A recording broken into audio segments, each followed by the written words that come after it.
ஹனுமந்த ஓடிவா ஐயா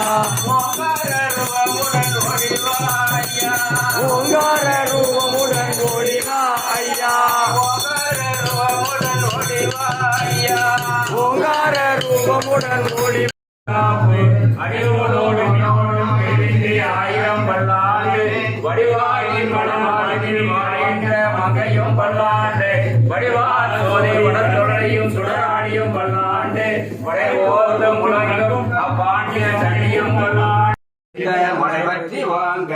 உடனிறைக்கும் வல்லல் பெருமசுக்கள் நீங்காத செல்வம் நிறைந்து நல்ல கோட்பாட்டுலகங்கள் மூன்றிலும் தான் நிறைந்த அள்ளி கமல கண்ணனை அந்த குருகோ சடகோபன் சொல்லப்பட்ட 1010 வல்லார்கள் நல்ல பதத்தால் மனை வாழ்வர் கொண்ட வேண்டிய மக்களே கூடாத வெல்லும் சீர் கோவிந்தா உன்னன்னை பாடி பறை கொண்டு யாமெரும் சம்மானம் நாடு புகழும் பரிசினால் நன்றாக சூடகமே தோல்வனையே